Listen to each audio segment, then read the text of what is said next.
Welcome to the Eephus, episode 45, our playoff edition, our first playoff edition of the year.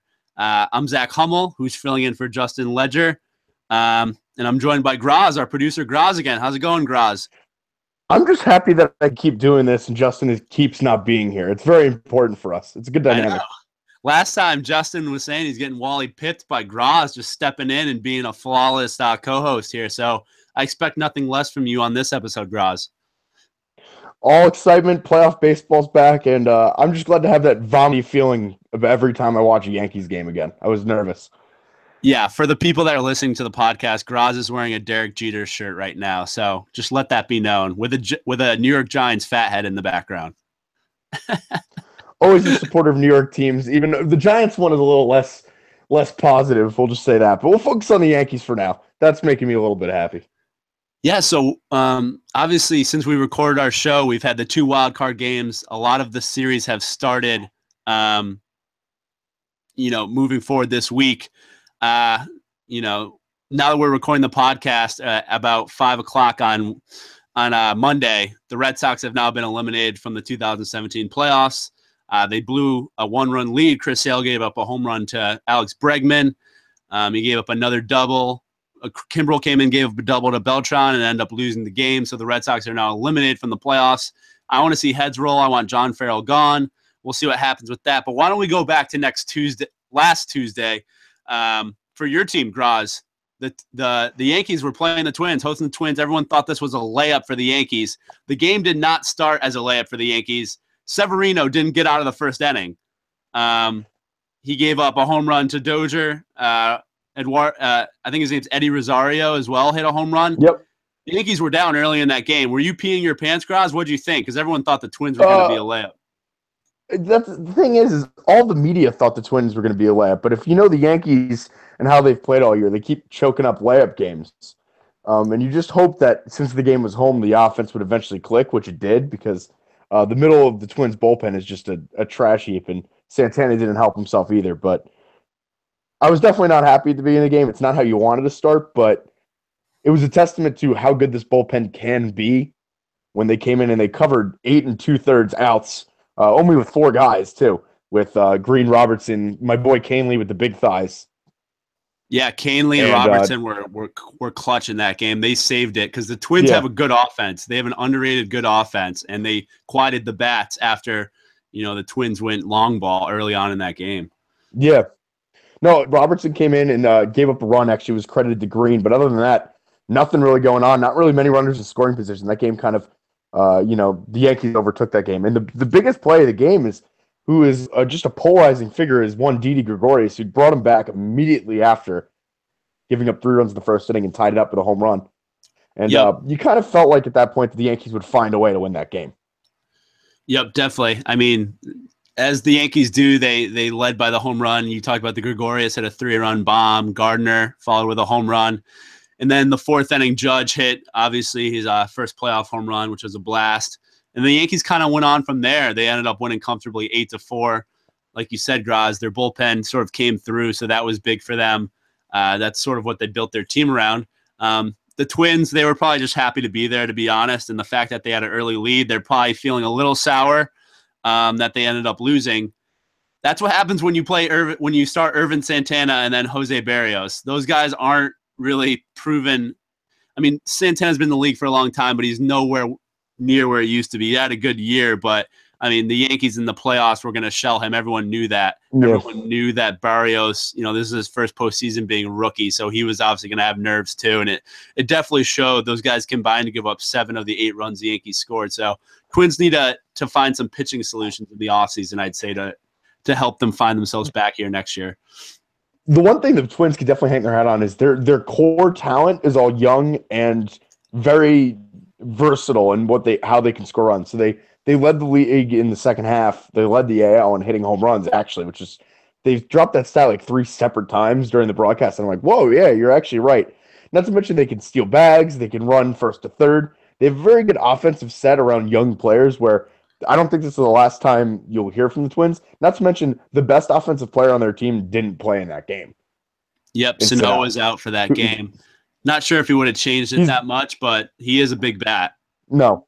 He is a big bat, and you never know. Maybe he steps up in that inning, and if he's hitting third, he hits a home run in the fourth inning and changes it a little bit. But they have nothing to look down upon because going forward, if they can add some pitching depth, I really like Barrios too. I think it was just a big moment for him. He's got great stuff, unbelievable stuff that you saw in that game. He was striking people out, even though the Yankees love striking out. So the Yankees actually won that game, and obviously they moved on to face the Indians, which we'll talk about that series in a little bit. The other wild card game was wild. I mean, we talk about wild card game. This was a wild game. Classic I was NL always West in on the wild card. I was always in on the wild card game. What was this talk about losing the wild card game? Because every year it seems like this is what it's like. Yeah, especially the NL usually has a really good wild card game. This was no different. The NL West, we're big NL West guys on this podcast. Our Rockies went up against our D-backs. We take credit for both those teams. And it was a wild game. Teams combined for 19 runs. D-backs ended up on top 11 to 8. But the D-backs came out blazing. They went up 6-0 early, and then the Rockies, as they do, just keep fighting back, just keep chipping away at the wall. They by the seventh inning, it was a 6-5 game, and the Rockies looked to have all the momentum. And then fucking Archie Bradley comes up, pitcher, if anyone knows, and hits a triple and just blows the game open again, putting the D-backs back up 8-5. Just a wild game to start. And that's not even getting into what happened in the 8th and 9th inning. But it was classic NL West baseball, home runs, bad pitching. It had all that good stuff that we're looking for. It also had one of the most important things that people don't realize, and we've talked about a lot on this podcast, is both people that I think are in the MVP voting, for my opinion, showed up to play that aren't, they kind of are household names, but are getting to finally be the stars that they are. And both players hit one out of the ballpark that I'm talking about. And I'm talking about Nolan Arenado and Goldie, Paul Goldschmidt, both hit absolute dingers. And to remind people that they're here to stay, and those are two of the maybe 3 or 4 best players in the National League going forward. And I'm just happy to see that both these teams get a little national attention because, I think we're the only Rocky fans, and we're not even really Rocky fans that exist. And then the Diamondbacks I've been rooting for because they're a fun team.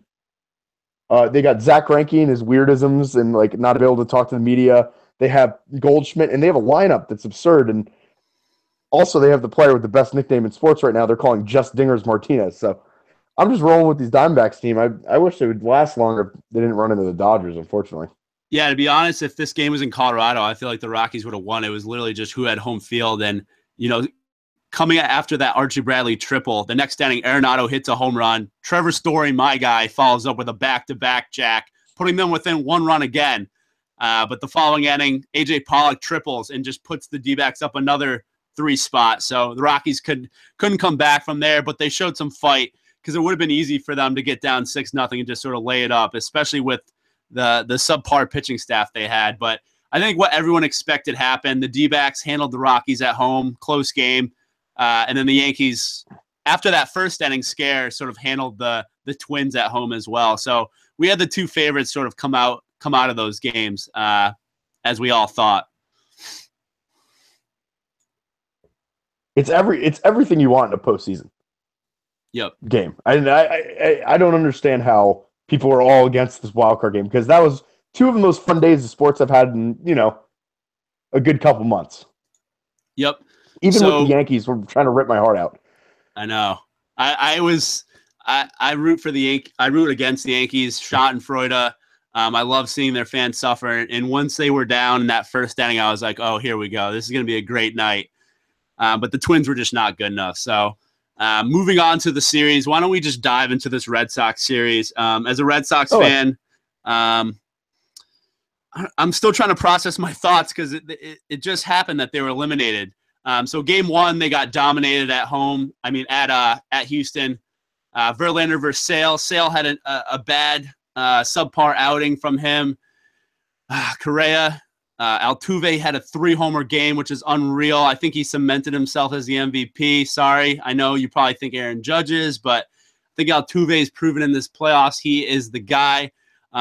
This win in game 1 really proved to me that Verlander was a huge pickup for them.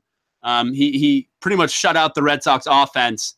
And that's why they got him. They got him to extend the rotation past Keuchel. So I knew we were in for a long series as a Red Sox fan once I saw the Astros dominate us in Game 1. The one thing, going with the Aaron Judge thing, coming back to that, luckily voting ends at the end of the regular season, so shout out to Aaron Judge, still winning the MVP.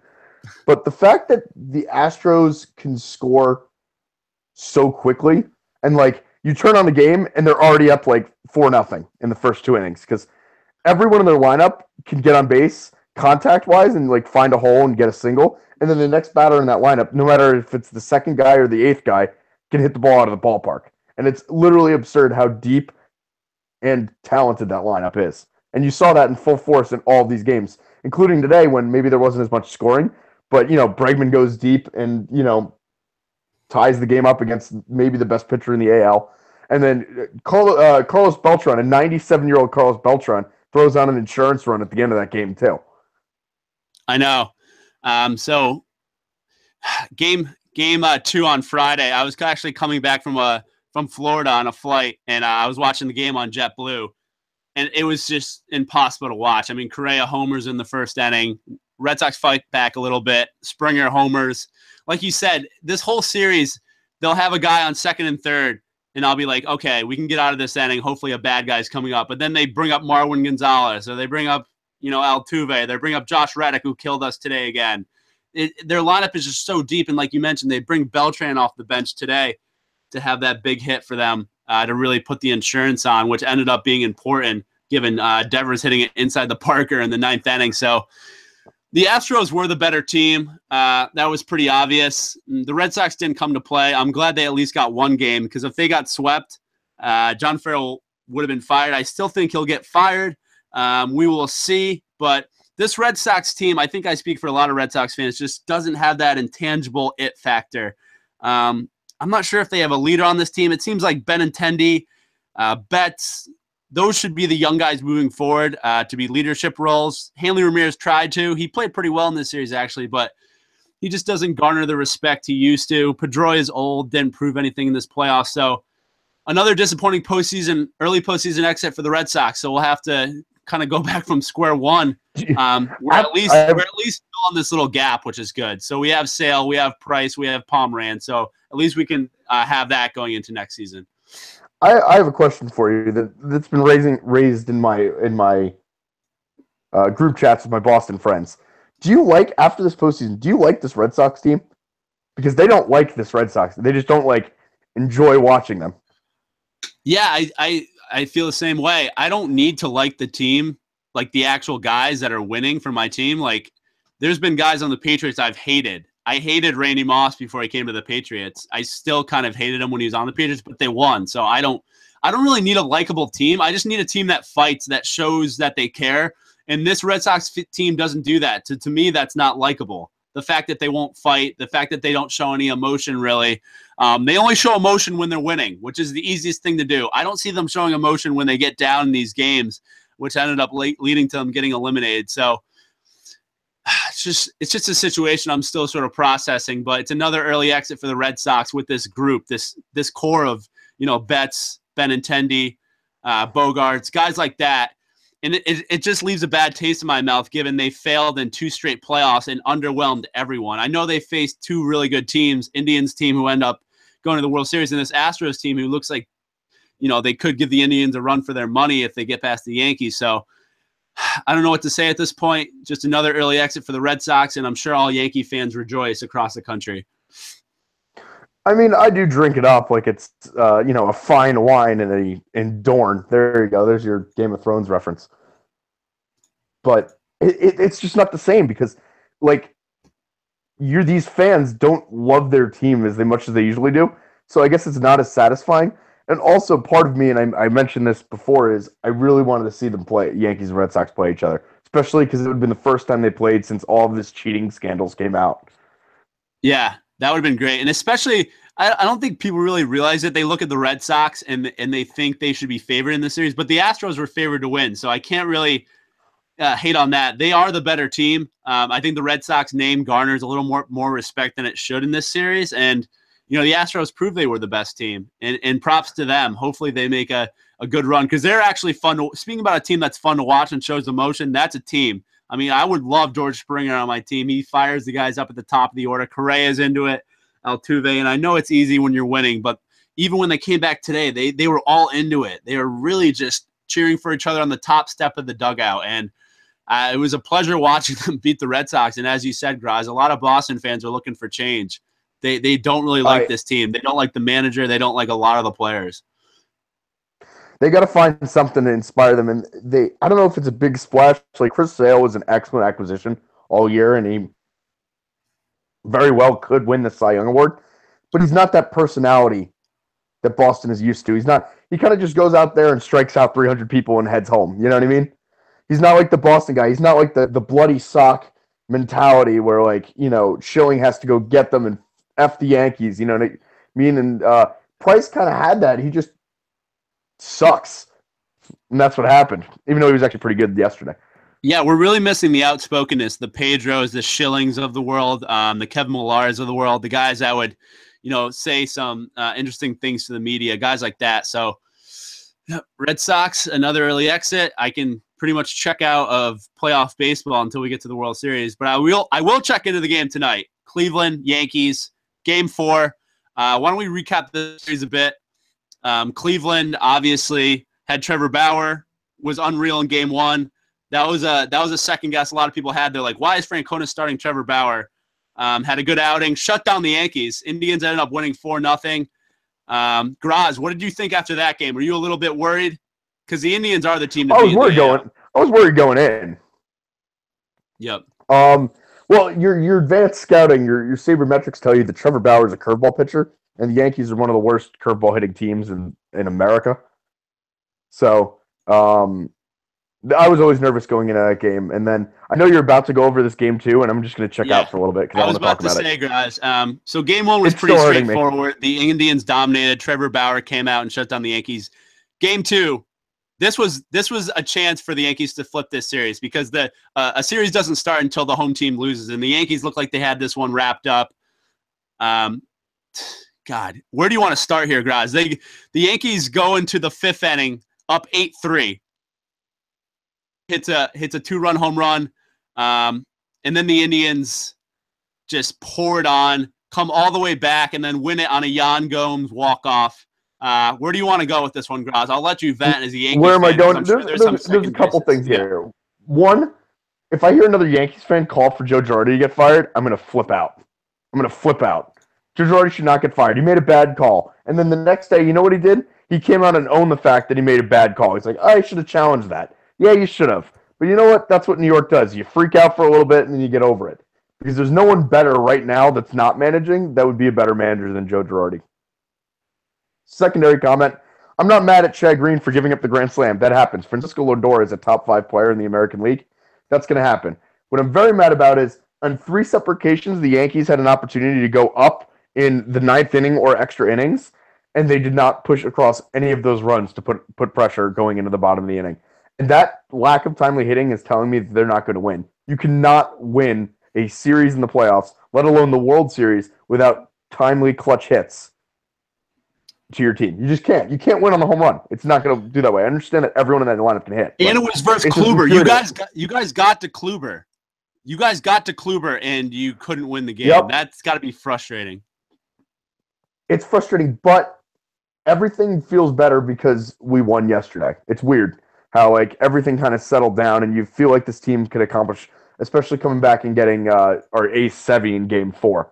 That's what you lined it up for. You wish you could be winning the series in this case, but it was a tough out. It was really tough to watch, and it just shows that I'm really feeling like Cleveland is unbeatable. Like they were down 5 with the Yankees bullpen, which is maybe the best bullpen in entire baseball, and they still found a way to win that game in 13. Yeah, so Game 2, Travis Fryman threw out the first pitch, who's an Indians legend. I kind of knew something was up. Something was going to happen just because Travis Fryman was throwing out the first pitch. So, yeah, just a game. Those are those playoff games that, give you gray hair as a baseball fan for your specific team. I mean, there's nothing to be said. Usually the Red Sox are on the positive side of that. So, but I've seen enough while I was young of the Yankees doing that to the Red Sox, coming back and beating beating them in extra innings. So that was the Yankees' chance in my mind in this series to sort of actually have a chance of winning it. But they did win Game 3. The Yankees went back to Yankee Stadium yesterday, which is Sunday now. Tanaka pitched an absolute gem. Only one run, Greg Bird home run, who has 2 home runs this postseason, really been stepping up there since he came back from injury. Carrasco didn't pitch bad for Cleveland. Tanaka was just unreal for the Yankees. What do you go? 7 innings, 3 hits, 7 strikeouts with a good Indians lineup. So you guys were probably happy to see Tanaka do that and get a first win on the board. So at least you're respectable. He's a feast or famine kind of guy where he's either doing that or he's giving up 5 home runs in the playoffs. So I was happy to see that, obviously. Yep. So the Yankees going to tonight. They got Severino going, so you got to feel good about that, no? Going into tonight's game? I do. I think it was good, actually, that he got – I mean, obviously, they won the game. But maybe it was good to see him get hit around a little bit so he understands the pressure. And I feel like you kind of wiped that out of the way, and now you can get into it, and you can focus on – there's no more pressure. You're kind of playing with house money right now. You're not supposed to be in this series, and go out and pitch. And maybe if the Yankees can connect, especially in that home ballpark where they hit home runs, if Bauer's pitching on short rest for the Indians, maybe that curveball doesn't have a good of a break. You hang one to Aaron Judge or Gary Sanchez or even Didi, and this is a completely different series.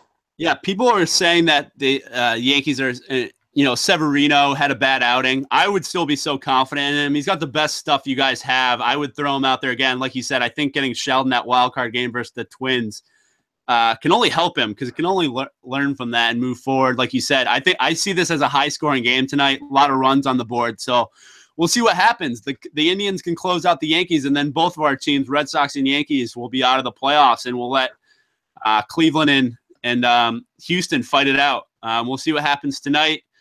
You've heard Graz's take on the Yankees. Why don't we hop over to the NL? To me, hold on, I have a question for you. Okay. I've been waiting. I forgot to mention this. So, baseball this season has had an influx, or the past couple seasons, of great shortstops, and this is definitely not, what is it called?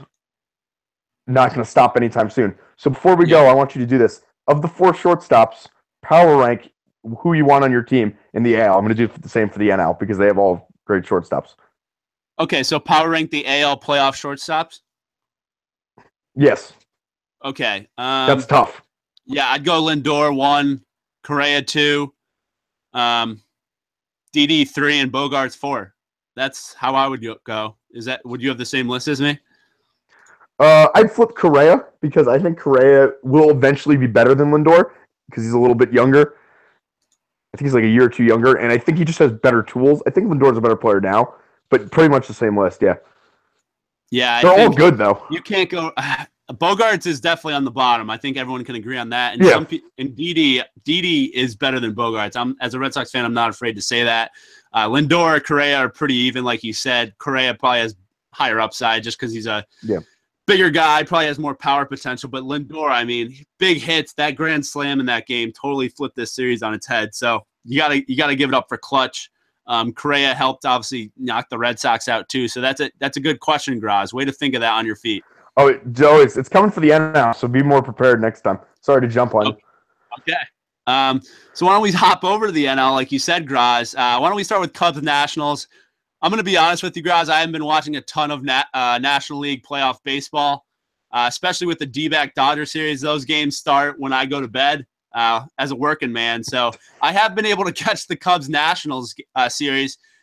They're actually playing right now as well. In Game 1, Cubs go on the road, shut out the Nationals, shut them out with Strasburg on the mound. This fucking guy, Kyle Hendricks, for the Cubs, I don't know how he does it. I don't know how people can't hit him. He throws absolute sinker meatballs. But every playoff game, in and out, he just shuts down the team. He shut down this Nationals lineup. He went 7 innings, 2 hits, 3 walks, 6 strikeouts, outpitched Steven Strasburg. Just a wild game. Cubs got some timely hits at the end. Rizzo came up big. What do you got in Game 1 between the Cubs and Nationals? Big win for the Cubs to steal one at Nats Park. I just don't understand exactly what you're saying with Hendricks. Is the guy's just a gamer. Like he throws like 90. He tops out at like 93, And you're like, this guy from Dartmouth is really going to beat me, and he goes out and beats people. It's unbelievable how he does it all the time. This is what I'm You saying got with the it. Cubs. Their starters just have grit. The Red Sox starters don't have grit. They have Lester, Lackey, Hendricks. These guys step up when the playoffs are big. Maybe they don't have the best regular seasons, but they step up and they give you 6 or 7 strong innings. That's all you need in the playoffs. They also can rally around when things aren't like when they don't have their best stuff. They can still make things happen. That's big too. Yeah. Unbelievable. Yeah. So game 2, the Nats actually come back, get a win at home. Rendon homers. Harper had a huge home run off Carl Edwards in the 8th inning to tie the game. And then Zimmerman homers in the 8th, 3-run bomb. Ryan Zimmerman, his stats from the regular season have been unreal. I was looking at them the other day. They're almost not believable at his age. He's doing what he's doing. He had his best season ever at his age. So Harper, Zimmerman, Rendon, the guys that have been doing it day in and day out for the Nationals step up. They end up beating the Cubs 6-3. John Lester actually put in a great start for the Cubs. 6 innings, 1 run, 2 hits, 2 strikeouts.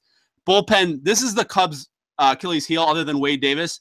The middle of their middle relief, their long relief is pretty bad. Mike Montgomery, Pedro Strop, Carl Edwards Jr., these guys aren't good enough. And if their starter doesn't give them a good outing, they're in trouble in a lot of games this postseason. So Washington, I mean, they threw out Madsen, they threw out Doolittle. These are the guys they got at the trading deadline. They came up big in this playoff game. So to me, this game was won by the bullpen and the moves the Nats made at the trade deadline. Yeah, the one thing that I have to say is, as I just watched Bryce Harper unload on that, hanging curveball from Carl Edwards Jr., is he's someone that you have to watch in this postseason because I think he's going to have the most pressure on him to succeed going forward because the Nats have been in this window now since 2012 where they had a lot of talent, but they can never really put anything together.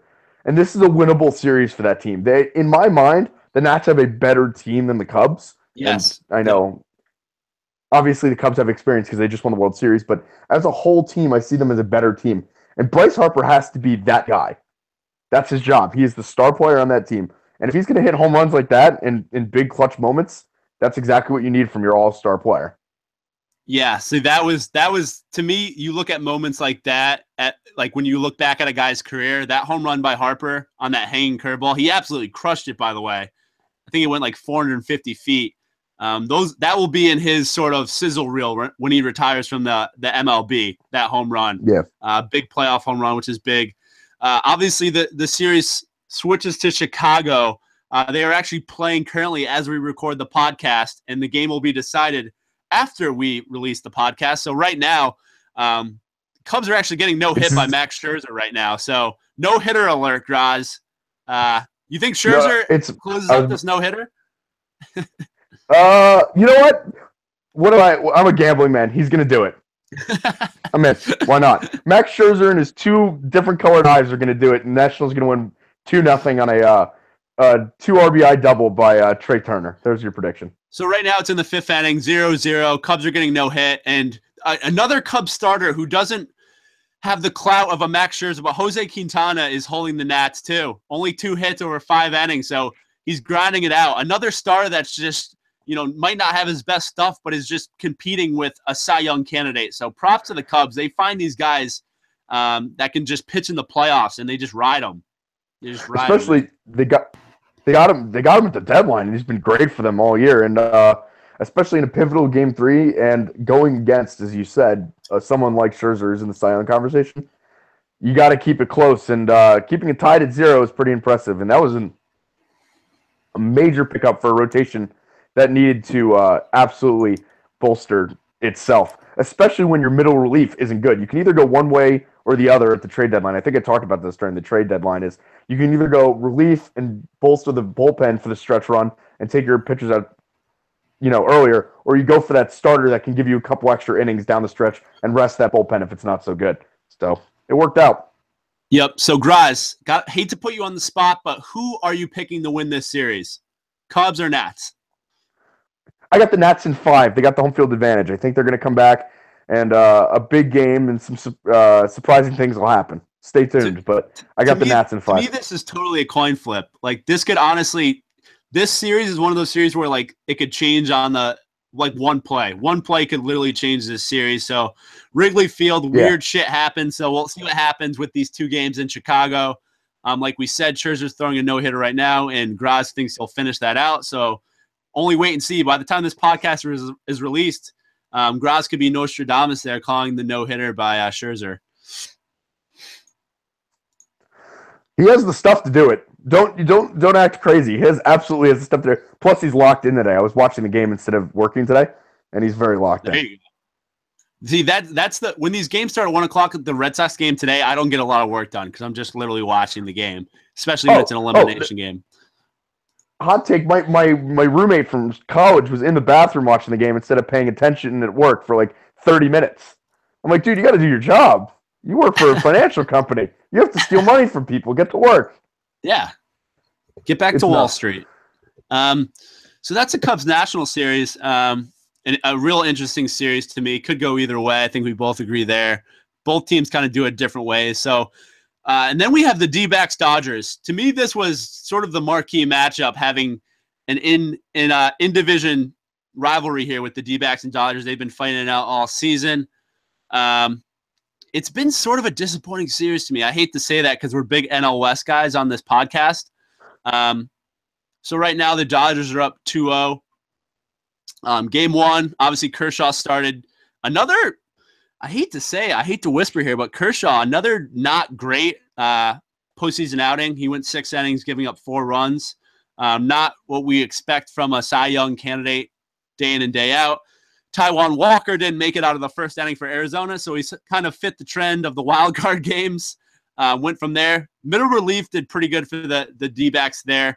So Dodgers took a 7-1 lead led by Corey Seager. Puig had a big game. Justin Turner. D-backs tried to fight back a little bit, but in the end they lost 9-5. You have any takes on the early games in this series? It's pretty much been domination by the Dodgers in my mind. That and what you have to pay attention to is Puig is playing out of his goddamn mind. Yep. I think he's 5 for 9 in the series right now. He's a triple. He's a couple RBIs. And it's so incredible how they write him off. He comes back this year, starts playing well. Then he does all crazy stuff where he just doesn't show up. And then they write him off again, and now he's back and he's hitting again, and they love him. It's such a love-hate relationship. It feels like a middle school relationship with this guy. You know what I mean? Am I crazy with that? Yeah. Like on and on again and off again? It's a bad joke. Don't worry about it. But I heard someone talking about Yasiel Puig saying there's something called the Yasiel Puig cycle. I think he homers, pulls his groin in the outfield, gets picked off first base, and strikes out twice. That's the Yasiel Puig cycle. Oh, yeah. Well, the only thing you got to add in there is he hoses someone at third base. But yeah, sure. Yeah. So, yeah, Puig's been a really bright spot for the Dodgers going into this postseason. Everyone thought it was going to be sort of the Bellinger who's struggled so far this postseason. Bellinger, Seager, Turner, even Chris Taylor. But it really has been Yasiel Puig to be their really emotional leader. Game 2, Dodgers end up winning 8-5. Sort of pieced it together in their bullpen. Rich Hill didn't have a great outing. Robbie Ray didn't have a great outing either for the D-backs. Goldschmidt did homer in this game to start it off. They took an early 2-0 lead. Puig, like you said, drove in a run there. Chris Taylor singled, just moved some runners around. Austin Barnes, Logan Forsythe. The Dodgers are getting contributions from not their top guys, but sort of their bottom of the order guys, which spells trouble for the rest of the league because God tells me that the big boppers in the middle of their order will come around. So if they have the bottom of the order guys making plays, this team could be the NL representative in the World Series this year. They're playing that same game plan that won them all the games in the first half, a little bit into the second half. Streak that they went on is the any given night, someone else can come up and make a play. So you get guys like Forsythe, and they had guys even like a 72-year-old Chase Etley getting AARP checks, but still getting hits for them. You know what I mean? And like people you haven't even heard of, and it seems like they've been able to rally around this team right when postseason play started. Like we were worried about them. We're like, are they still the same team? And even with below average starting pitching from Rich Hill, they still found a way to, bang out that win. Yeah, so they're up 2-0 in the series. They play tonight as well, so it's been a full-fledged day of baseball here. They play at 10 o'clock tonight at Arizona, which is a great stadium. It should be a great environment. I don't see their fans sort of being down on the team. This was sort of an unexpected run, so I bet they're going to get great support tonight. Hopefully the D-backs can steal one, and then we'll see where it goes from there. They got Greinke on the mound, so like you said, they got their ace. Dodgers counter with Yu Darvish. Interested to see how Yu Darvish does tonight. He is definitely a feast or famine guy, similar to Yasiel Puig. So interested to see if he goes out and has his best stuff. I see the Dodgers sweeping it and winning tonight because I think they've seen Greinke enough that they can get to him, but it really is up in the air right now. But the Dodgers seem to be the guys that will end up winning this series. So, Graz, who do you got winning this series? Let's just say I got the Dodgers. I don't see them losing. I have the Dodgers too, but in a actually in a gentleman's sweep, as I like to call it. Did I ever explain what a gentleman's sweep is?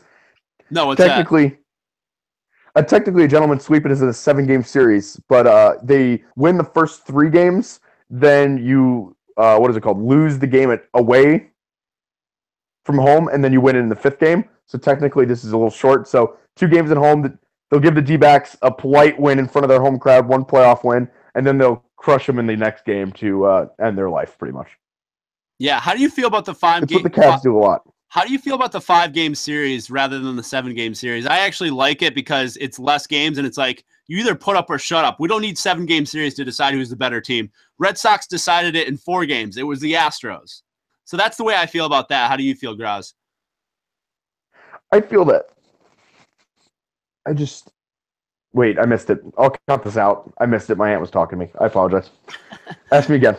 I'll fix it. How do you feel about the 5-game versus 7-game series? I like the 5-game. Oh, I like the 5-game. It makes it interesting. Also, you kind of get done with it in a week. Like, you blink and you miss it.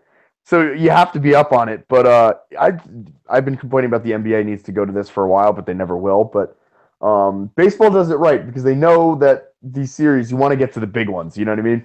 Exactly. And I was saying, we know who the best team is. Like, the Astros are better than the Red Sox. We figured that out in 4 games. We don't need 6 to 7 games to really decide that. The Astros were the better team, and that's what happened. So, like you said, it just quickens the pace. These games are coming every night. It's a little more exciting in that there's even more on the line every game. So that's great. That's just playoff baseball. It should always be like that. I would even be down for best of 3. I think you can decide it. You put your best 3 pitchers on the mound. Let's see what happens. But I think 5 is a sweet spot for MLB because they need their revenues. God knows the owners need playoff games there. So why don't we power rank our shortstops in the NL, Graz? Why don't you go first with this one? I'm going first. Oh, my goodness. Now you put me on the spot. I was hoping to freeload off your answer. No, you got to go. I think you got to go Marte 4. I'm going the other way. Russell Marte 3. 4. Yeah, absolutely. Russell 3, Turner 2, Seager 1. That's got to be it, right? I would go Marte 4. It's a tough one. I mean, Seager's obviously at the top. I actually like Trey Turner more than I actually like Addison Russell more than Trey Turner. So I might go Russell before Trey Turner just because I think he has a little more pop, but you can't go wrong with those top 3 guys. Ketel Marte has been a great player too in this postseason. I mean, he's been no sort of pushover there. He had a big triple the other night. He's been hitting well. He's been stealing bases, playing good defense. So a lot of great shortstops in the playoffs this year. That's kind of a coincidence, but I think there's no mistake there that you need a good shortstop, good defensive shortstop, and offensive shortstop to win in the league right now. You got to do well up the middle. I was going to ask you eventually, maybe on the next podcast to waste some more time, is who's the best team you think up the middle, just in general, because there's so many great tandems. So it plays off of that where good teams usually have good players playing from, catcher to shortstop all the way to center field. Yeah, I think that makes sense. So, Graz, I hate to put you on the spot again. Has your World Series pick changed since you've seen these teams play? Has anything changed for you in terms of who do you think will make the World Series from each league? No, I'm still okay. I believe my prediction, I was at the beginning of the playoffs, I have the Washington Nationals facing off against the Cleveland Indians. And unfortunately, that means the Yankees are probably going to lose tonight, but we'll battle through that. But no, nothing. If Scherzer can do what he's doing, the Nationals are definitely going to be key, especially with the depth they have in their lineup is just erroneously aggressive. It's just absurd how many people hit over 20 home runs in that lineup.